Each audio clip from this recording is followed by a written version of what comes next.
Important chapter है। यहाँ से हर साल सवाल पूछा जाता है कि बारंबारता सारणी का माध्यक ज्ञात कीजिए। वर्ग अंतराल इतने से इतने दे रखे हैं। वर्ग 14, 56, 60, 86, 74, 62, 48 दे रखा है। इनका सबका बारंबारताओं का योग करने के बाद n 400 आया है। इसको 2 से भाग लगाने के बाद 400 को 2 से भाग लगाने के बाद 200 आ गया। और इस प्रकार से इसकी सारणी हम बना लेंगे। एक तरफ वर्ग अंतराल हो गया, एक तरफ बारंबारता होगी। जोड़ने के बाद 400 आ गया। यहाँ पर 14 56 में जोड़ेंगे 70 आ गया। 70 पे 60 जोड़ेंगे 130 आ गया। और 130 में 86 जोड़ेंगे 216। 74 में 216 पे 74 जोड़ा 290। 290 में 62 जोड़ने के बाद 352 आ गया। 352 48 जोड़ा तो 400 आ गया। इस प्रकार से एक सारणी अलग बनाएंगे। और जो आपका n/2 200 आया है, उससे 200 से कुछ कम वाले को CF मानेंगे, CF। और उससे अधिक जो बारंबारता दे रखी है उसको हम F मानेंगे। वही हमारा माध्यक वर्ग होगा। तो माध्यक वर्ग जो हमारा होगा वो 30 से 35 हो गया। तो 30 से 35 जो छोटी वाली लिमिट है वो हमारी L कहलाएगी। L बराबर 330 आ गया। और 35 और 30 का अंतर 5। तो इस प्रकार से H हमें देखने को मिला 5। CF हमें प्राप्त हुआ 30। जो आपका n/2 आया है उससे कम वाला CF होता है, उससे अधिक वाला F होगा और उसके सामने वाला माध्यक वर्ग होगा। तो इस प्रकार से हमें माध्यक वर्ग LH का भी मान पता पड़ गया। H का मान 5 आ गया, CF का मान 130 आया। तो फार्मूले में रखेंगे L + n/2 - CF/F गुणा H। L का मान 30, n का मान 400/2 130 गुणा H का मान 5 आया, F का मान 6 आ गया। 2 से भाग 400 को लगाया तो 200 आ गया माइनस 130। 130 में से 70 घटाएंगे, 200 में से 130 घटाएंगे तो 70 आ गया। 70 गुणा 5 से करेंगे तो 350। और 86 से भाग देने के बाद हमारा एग्जैक्टली आंसर हमारा प्राप्त हो जाएगा। तो अगर 350 को अगर हम 86 से भाग लगाते हैं तो 4.06 आता है। 34 में 4.06 को जोड़ेंगे तो 34.06। इस प्रकार से सारणी का जो माध्यक हुआ या माध्यिका हुई वो 34.06 आ गया। इसी प्रकार से अगला सवाल पूछा जाता है कि आंकड़ों का बहुलक ज्ञात कीजिए। आंकड़ों का बहुलक ज्ञात कीजिए। तो आंकड़ों का बहुलक ज्ञात करने के लिए वर्ग अंतराल दे रखा होगा, बारंबारता दे रखी होगी। तो जो बारंबारताओं में सबसे अधिक बार आया है वही हमारा F1 हो जाएगा। वही हमारा क्या हो जाएगा? F1। तो F1 तो हमारा 10 आ गया। और उससे पहले वाला F0, तो F से पहले कौन है? 9। तो F0 तो आ गया 9। और F1 के बाद कितना है? 3। तो ये हमारा F2 हो गया और ये हमारा F0 हो गया। तो F2 तो 3 आ गया। बहुलक का फार्मूला निकालने का जो फार्मूला होता है वो L + F1 - F0 to F1 - F0 minus का F2। F1 और F0 सेम होता है, यहाँ 2 लग जाता है, गुणा SH। F1 10, F0 9, F1 10, 2 से गुणा हो जाएगी, 10 दूनी 20 हो गया। F0 का मान 9 रखा और F2 का मान 3। 9 और 3 माइनस माइनस जुड़ जाते 12 हो गया। 12 में 20 में से 12 घटाया 8 और 9 10 में से 9 घटाया 1 की गुणा 5। तो 5 से कम 5। 5 से 8 तिया 24 तिरछी गुणा करा देंगे। 8 तिया 24 यानी कि 240 प्लस 5 जोड़ेंगे तो ये हो गया आपका 245 को 8 से भाग लगाने के बाद 36.60। अतः सारणी का बहुलक 30.60 है। और इस प्रकार से ही सवाल पूछा जाता है कि बताइए कि सारणी का समांतर माध्यक ज्ञात कीजिए। वर्ग अंतराल दे रखा होगा, बारंबारता दे रखी होगी। और इस प्रकार से हम सारणी को बना लेंगे। वर्ग अंतराल, एक तरफ बारंबारता, एक तरफ x। वर्ग अंतराल जो दे रखे होंगे इन दोनों को जोड़ेंगे, आधा करेंगे, 5 आ गया। 20 और 10 को जोड़ेंगे 30, 30 का आधा 15, 30 और 20 को जोड़ेंगे 50, 50 का आधा 25, 30 और 40 को जोड़ेंगे 35, जोड़ेंगे तो 70 का आधा 35, 40 और 50 को जोड़ेंगे 90 का आधा 45। बारंबारताओं को जोड़ने के बाद इनका योग जो आया वो आया 50। और f और x की गुणा करेंगे, क्योंकि समांतर माध्यक का फार्मूला सिग्मा fx होता है, यानी कि f और x की गुणा करेंगे। तो 7 पंजे 35 आया, 15 धाम 150 आ गया। 15 और 25 की गुणा करेंगे 375 आ गया। 8 और 35 की गुणा करने के बाद 280 आया, 45 और 10 की गुणा करने के बाद 450 आया। हमें चाहिए सिग्मा एफ एक्स, तो सिग्मा एफ एक्स यानी कि इन सबको जोड़ेंगे, जोड़ने के बाद आया 1290। 1290 सिग्मा एफ का मान दे रखा है 50। 50 से 1290 को भाग लगाने के बाद 5 जीरो से जीरो कट गया, 129/5, 5 से भाग लगाने के बाद 25.8। इस प्रकार से समांतर माध्य 25.8 प्राप्त हुआ। यही हमारा आंसर हो गया।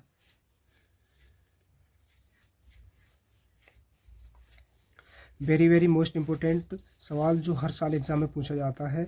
सवाल है द्विघात समीकरण 3x² x - 4 के शून्यक ज्ञात कीजिए। शून्यक और गुणांकों के बीच में संबंध की जांच कीजिए।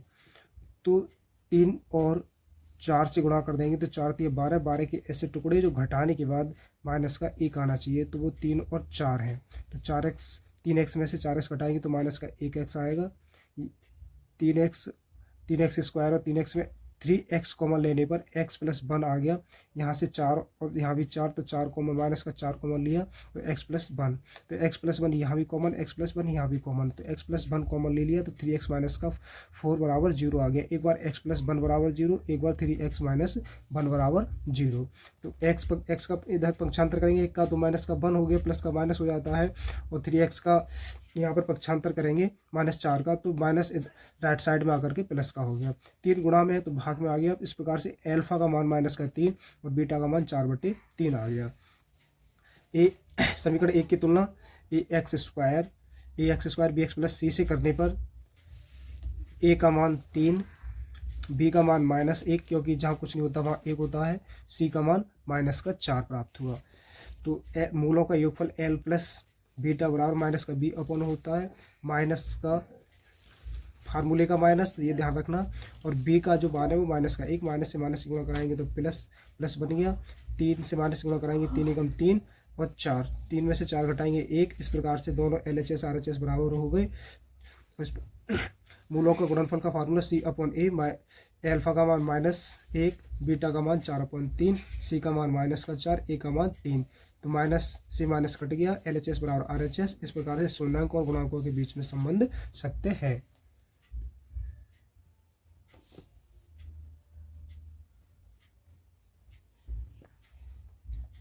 To x square minus 8x minus का p = 0 के मूल बराबर हैं तो p का मान ज्ञात कीजिए। समीकरण 2x² 8x माइनस का p x² से तुलना कराने पर ABC के मान a का मान 2, b का मान -8, p का मान -p आ गया। तो जब मूल बराबर d बराबर होता है b² - 4ac, जब मूल बराबर हो तो d क्या होता है 0, ये हमने पढ़ रखा है। b² - 4ac, d की जगह 0 आ गया, b का मान -8 -4, a का मान -2, c का मान -p। 8 का वर्ग करेंगे 64, 4 दूनी 8, माइनस से माइनस की गुणा की प्लस 8, यहाँ पर 64 का पक्षांतर करेंगे तो 64 प्लस का राइट साइड में आकर के माइनस का 64 हो गया, और 8 ये गुणा में भाग में आया, 8 से 8 × 64 माइनस का 8, तो p का मान इस प्रकार से 8 प्राप्त हो गया। नीचे लिख देंगे अतः p का मान -8 है।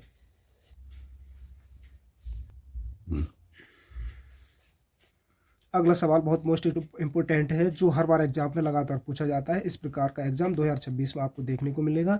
समीकरण दे रखी है, इसका एक शून्यांक 2 है तो a का मान ज्ञात कीजिए। इस प्रकार के सवाल जिसमें एक शून्यांक दे रखा हो और a का या p का या c का किसी का भी मान पूछ रखा हो, तो हमें जो शून्यांक दे रखा है उसके x के बराबर रखने पर, तो x की जगह 2 रखेंगे तो x के 2 का वर्ग -3 x की जगह 2 5a = 0, 2 का वर्ग 4, 2 × 6, 6 में से 2 को घटाएंगे क्योंकि माइनस का ज़्यादा है, चिन्ह वही आता है जो ज़्यादा होता है। 6 और 4 में 6 बढ़ाया तो 6 के साथ माइनस का चिन्ह, तो माइनस का 2 = 5a = 0, माइनस का 2 का पक्षांतर करेंगे तो राइट साइड में आके प्लस का 2, 5 गुणा में है तो बटे में आ जाएगा 2/5। इस प्रकार से a का मान 2/5 प्राप्त हो गया। यहाँ पे a दे रखा है, एग्जाम में कहीं p दे रखा होगा, कहीं d दे रखा होगा, उसका मान इस प्रकार से पूछ लेगा। बहुत आसान सवाल है, एक मूल दे रखा हो उसको x की जगह रखना है और हमें कैलकुलेशन करते जाना है और हमें आंसर प्राप्त हो जाएगा। आपके लिए अगला सवाल बहुत मोस्ट इंपोर्टेंट है, विकल्प में नहीं मिलेगा तो आपको 2 नंबर में मिलेगा, लेकिन हर साल इस प्रकार का सवाल पूछा जाता है, इस बार भी एग्जाम में पूछा जाएगा। सवाल है cos = 5/13 तो tan a का मान ज्ञात कीजिए। क्यों पड़े हो चक्कर में, कोई नहीं है टक्कर में। बहुत ही शानदार प्रश्न है। तो आपका सवाल फार्मूला जो होता है वो होता है लाल बटे कका। पहला होता है लंब बटे कर्ण, आधार बटे कर्ण, लंब बटे आधार। तो आपका कोस दे रखा है तो कोस आधार बटे कर्ण हो जाएगा। तो इसमें 5 तो आधार हो गया, कर्ण 13 हो गया। तो त्रिभुज ABC बना देंगे। बनाने के बाद कर्ण का वर्ग, लंब का वर्ग प्लस आधार का वर्ग पाइथागोरस सूत्र से।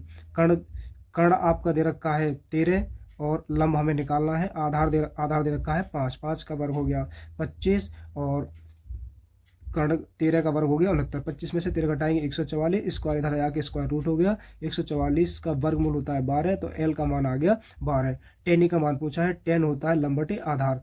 लंब निकल के आ गया 12 और आधार ऑलरेडी पहले से ही दे रखा है 5, तो आंसर हमारा आ गया 12/15।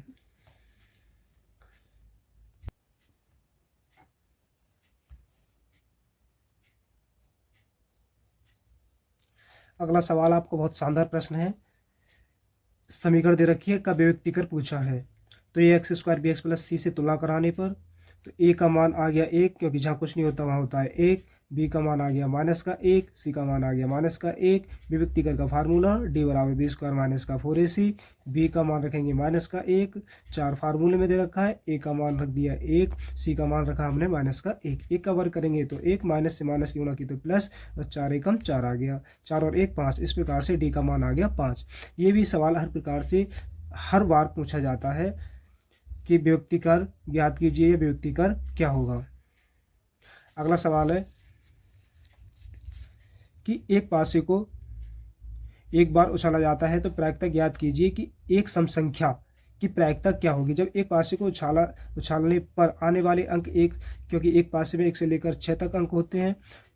प्रायिकता निकालने का फार्मूला संभावित परिणाम बटे कुल परिणाम। तो सम संख्या के आने की प्रायिकता पूछिए तो सम संख्या हमारा 2, 4 और 6 अंक हैं।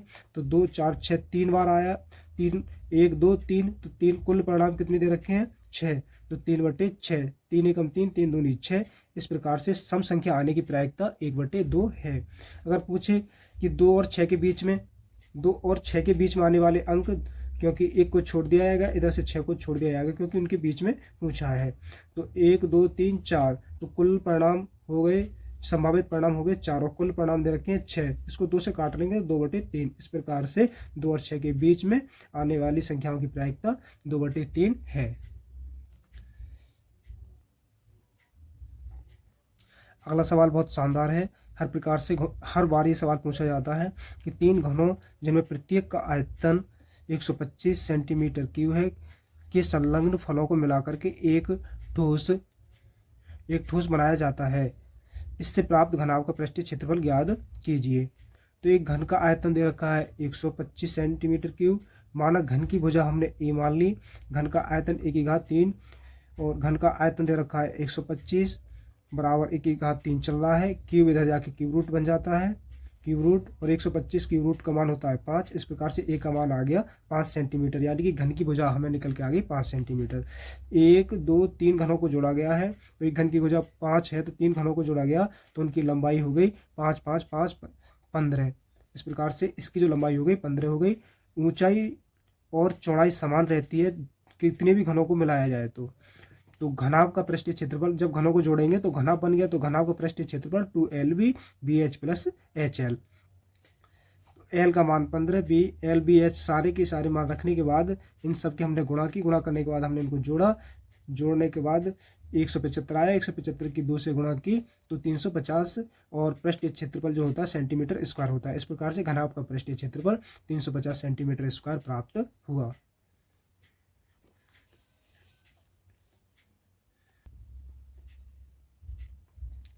अगला सवाल भी बहुत इंपॉर्टेंट है, जो हमने हजारों प्रश्नों को उसके PY को देखने के बाद सभी प्रश्नों को छांटा है और बेहतरीन प्रश्नों को लेकर के आए हैं कि 2 क्रमागत धनात्मक पूर्णांक ज्ञात कीजिए जिनके वर्गों का योग 365 है। सबसे पहले तो हमें क्रमागत का पता होना चाहिए। क्रमागत का मतलब होता है लगातार, धनात्मक का मतलब प्लस वाली संख्या है।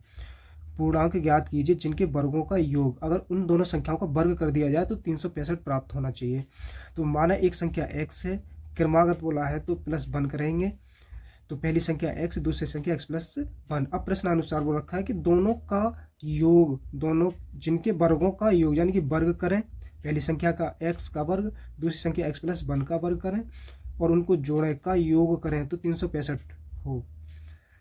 तो x+1 का होल स्क्वायर का फार्मूला, पहले का वर्ग दूसरे का वर्ग दोनों की गुणा का दूना, x और x 2x हो गया, 1 का वर्ग करेंगे तो 1 इधर आके माइनस का हो गया, घटाया तो 365 हो गया।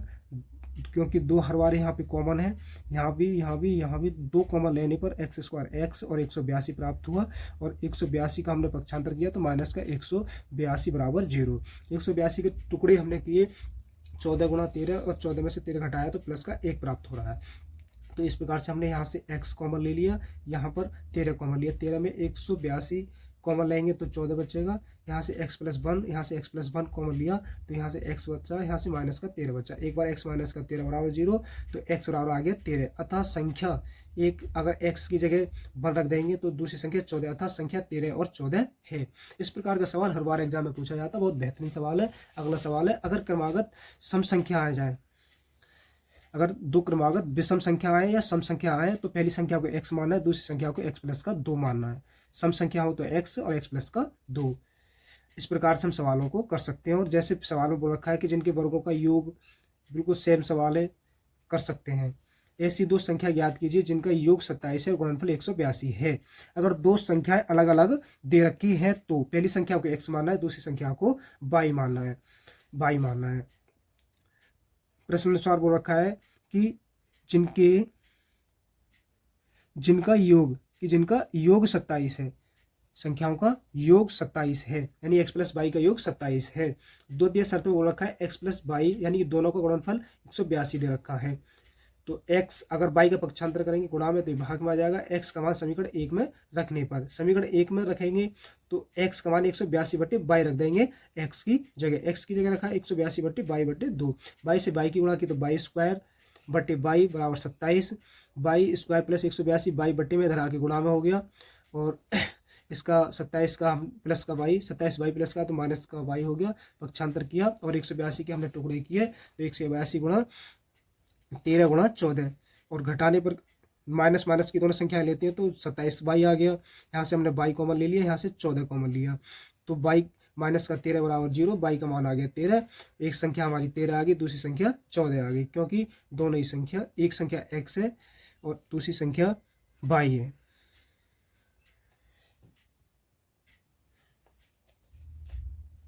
अगला प्रश्न भी बहुत शानदार प्रश्न है। दो अंकों से बनी एक संख्या, उनके अंकों को परस्पर पलटने पर बनी संख्या का योग 66 है,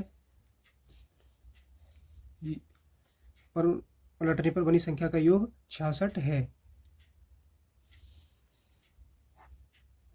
यदि संख्या के अंकों का योग 2 हो तो वह संख्या ज्ञात कीजिए।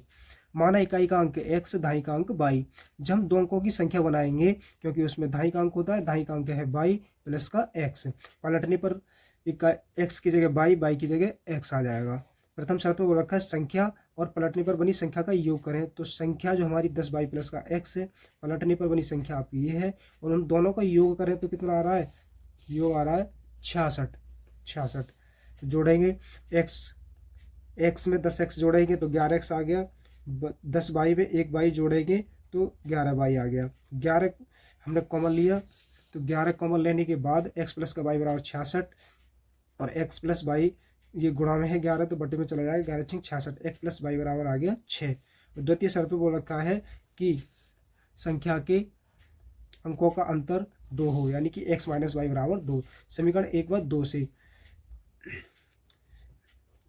y सेम है प्लस माइनस का तो y कट जाएगा, x और x समीकरण 1 व 2 को जोड़ने पर तो जोड़ेंगे x और x 2x हो गया, 6 और 2 8 हो गया, 2 से 8 से गुणा की तो 2 चौक 8, x का मान आ गया 4। x का मान समीकरण 1 में रखने पर, x का मान समीकरण 1 में रखेंगे तो x की जगह 4 आ गया, y इधर आगे पक्षांतर किया 6 माइनस का 4 तो y का मान आ गया 2। संख्या हमारी 10y प्लस का x है, y का जो मान आया वो आया 2 और x का मान आया 4। तो इस प्रकार से 10 दूनी 20 और 4 24, तो संख्या हमारी प्राप्त हुई 24।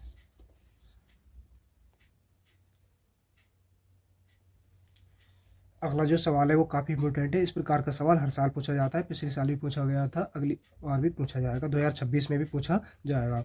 20 सेंटीमीटर त्रिज्या वाले एक वृत्त की कोई जीवा केंद्र पर 60 डिग्री का कोण बनाती है और संगत लघु व संगत दीर्घ वृत्तखंड का क्षेत्रफल ज्ञात कीजिए।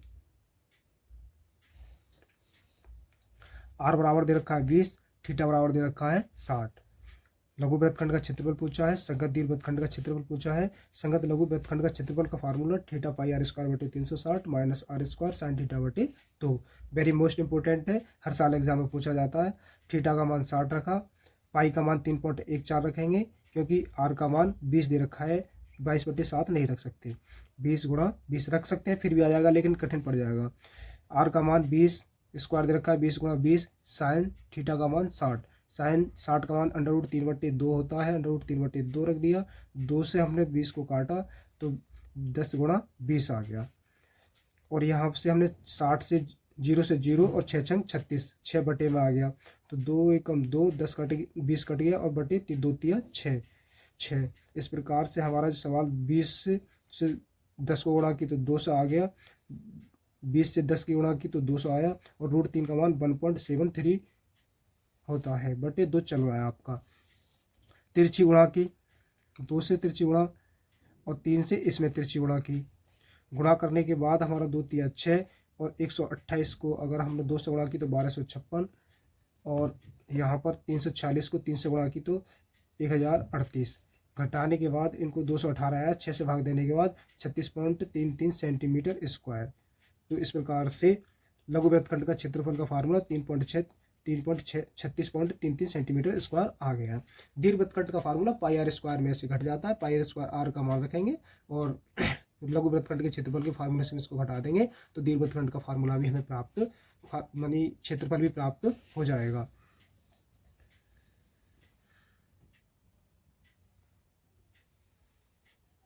अगला सवाल काफ़ी इंपॉर्टेंट सवाल है। 21 सेंटीमीटर त्रिज्या वाले एक वृत्त के केंद्र पर 60 डिग्री का कोण अंतरित करती है, तो संगत लघु व संगत दीर्घ त्रिज्याखंड का क्षेत्रफल ज्ञात कीजिए। तो त्रिज्याखंड का क्षेत्रफल जो होता है वो ये वाला होता है, और संगत लघु त्रिज्याखंड का क्षेत्रफल का formula theta pi r square बटे 360, 0 से 0 कटा, 6 से 36 कट गया, पाई का मान रखा 22/7, आर का मान 21 गुणा 21 क्योंकि इसका स्क्वायर दे रखा है, 7 तिया 21। जब हमने इसको 7 तिया 21 काटा और नीचे बचा 6 22, और ये बचा आपका 21 2 से काट लिया, 3 से 3 दूनी 6, 3 7 21, 22 गुणा 2 से काटा तो 3 दूनी 6, 3 7 21, 22 गुणा 7, 11 से 7 गुणा की 77, और 2 एकम 2 11 7 77। तो इस प्रकार से आपका त्रिज्याखंड का क्षेत्रफल 77 सेंटीमीटर स्क्वायर आ गया। दीर्घ त्रिज्याखंड का फार्मूला क्षेत्रफल निकाला है तो पाई आर स्क्वायर में से लघु त्रिज्याखंड का क्षेत्रफल का फार्मूला घटा देंगे, पाई आर। तो इस प्रकार से 7 तिया 21, आर का मान रखने के बाद ये आ गया आपका 386 सेंटीमीटर स्क्वायर। तो अतः दीर्घ त्रिज्याखंड का क्षेत्रफल 1309 सेंटीमीटर स्क्वायर है। अगला सवाल भी काफ़ी इंपॉर्टेंट सवाल है जो हर साल एग्जाम में पूछा जाता है। इस प्रकार का अंतर इतना होता है कि कहीं शंकु जोड़ दिया जाता है, कहीं बेलन जोड़ दिया जाता है। तो कोई बर्तन एक खोखले अर्धगोले के आकार का है जिसके ऊपर एक खोखला बेलन अध्यारोपित है।